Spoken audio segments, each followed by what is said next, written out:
Athletes are accustomed to punishing themselves with physical work, pushing their bodies with specialized training beyond what most people are capable of, including fit people who frequently exercise. Athletes are truly unique because of their physical capabilities, hyper-focused training, and intense motivational drive to optimize their performance. They want to dominate and win. This kind of unique training requires detailed attention to dietary intake of macronutrients and the selection of foods to best match an athlete's needs. In this video, I'll briefly review each of the macronutrient needs for athletes. It has been well established in the scientific literature that carbohydrates can be used to enhance physical performance. A common strategical tactic is to carbohydrate load, also known as glycogen loading, whereby an athlete consumes a high amount of carbohydrate coupled with manipulations in their training routine prior to an upcoming competition in order to pack more carbohydrates into skeletal muscle tissue as glycogen, which is the stored form of glucose within muscle. This enhances the availability of glucose during exercise and subsequently the ability of cells to produce ATP or energy that is then used to support the mechanical work of skeletal muscle contractions. While not all athletes will need the carbohydrate load or will even receive any benefit from that strategy, carbohydrates do play a crucial role in fueling exercise as well as helping muscles recover from training at all levels of fitness on a daily basis. The differentiating factor becomes the matching of carbohydrate intake with the type of training the athlete is performing. The more intense and the longer the duration of exercise, the higher the requirements for carbohydrate intake. The most practical approach in estimating carbohydrate intake is to evaluate carbohydrate needs on a grams per kilogram of body weight per day basis. Individuals performing low-intensity or skill-based activities like golf may benefit from a carbohydrate intake of approximately 3 to 5 grams of carbohydrate per kilogram of body weight per day. As the exercise intensity increases to moderate levels, such as participating in a fitness class or weight training at your local gym for about an hour every day, the carbohydrate recommendation increases to 5 to 7 grams of carbohydrate per kilogram of body weight per day.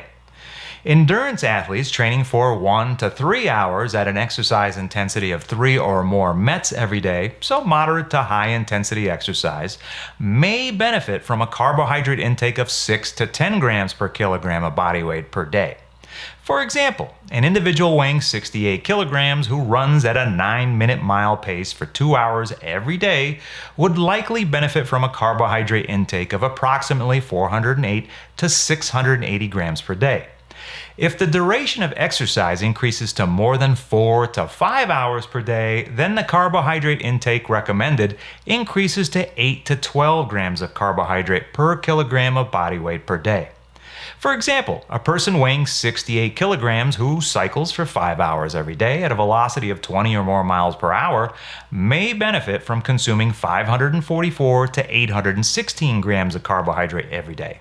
In general, it is the athletes that are performing high-intensity endurance activities like marathon running, cycling, triathlons, and cross-country skiing more than 90 minutes are going to benefit from 6 or more grams of carbohydrate per kilogram of body weight per day.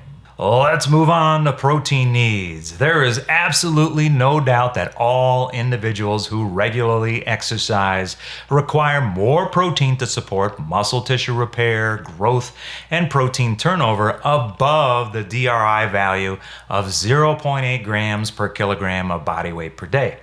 However, an individual's specific protein needs are based on the type of training they are performing, their fitness status, so how long they've been consistently using a specific training modality, the exercise intensity and duration, and whether the training modalities are a new routine.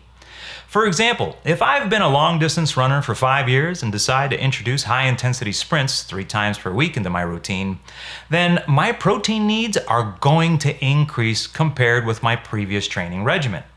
Prior to changing my routine, I may have needed 1.2 grams of protein per kilogram of body weight per day. However, my new routine may require 1.4 grams per kilogram of body weight per day to support my protein needs. For an individual weighing 68 kilograms, that represents an increase of approximately 82 grams to 95 grams of protein per day. In general, the scientific literature suggests that athletes of all types consume anywhere from 1.2 to 2.0 grams of protein per kilogram of body weight per day. Athletes with heavier dependence on muscle mass, like those who engage in strength training, should favor the higher end of this recommendation. Let's do another example. If I'm a power lifter weighing 114 kilograms, I may benefit from consuming 2.0 grams of protein per kilogram of body weight per day. So if I take 2.0 grams of protein and multiply that by my body weight of 114 kilograms, then my daily intake of protein should total about 228 grams. Another important consideration with protein intake is that of the timing of ingestion. The scientific literature seems to currently suggest that consuming about 0.3 grams of protein per kilogram of body weight within 2 hours of exercise helps increase muscle protein synthesis. So a 68 kilogram person would consume about 20 grams of protein just after their exercise in order to take advantage of this muscle building effect. It is important to recognize that the 20 grams of protein in this example is just a portion of the total grams of protein recommended to consume throughout the day. Furthermore, strength trainers seem to respond more beneficially when the protein is consumed immediately post-exercise and every 3 to 5 hours over the course of several meals. Protein quality is also an important consideration in muscle protein synthesis. The current scientific literature seems to suggest that dairy-based proteins seem to have an advantage over other sources of protein in increasing muscle protein synthesis, owing to their higher leucine content. However, lean meats and protein supplements such as whey, casein, soy, and egg also seem to be beneficial for muscle protein synthesis. This is a topic that warrants further scientific investigation. As far as fat consumption is concerned, it is recommended that the percentage of kilocalories be no less than 20% of total daily calories to avoid nutritional inadequacies in fat-soluble vitamins or essential fatty acids, and no greater than about 35% of total daily calories to avoid increases in the risk for cardiovascular disease. Manipulation of the amount and type of fat does not seem to play a significant role in enhancing exercise performance per the current scientific literature. In summary, it is important to complement the athlete's training modality, intensity, frequency, and duration of exercise with an appropriate carbohydrate and protein intake in order to optimize human performance. A balance between identifying foods that are palatable to the athlete and meeting their nutritional needs of their exercise goals is paramount. Individualized programs should be viewed as a malleable tool with the ability to be adjusted to accommodate the athlete's response. If you have any questions about the macronutrient needs of athletes or any other topic, please contact your instructor for clarification.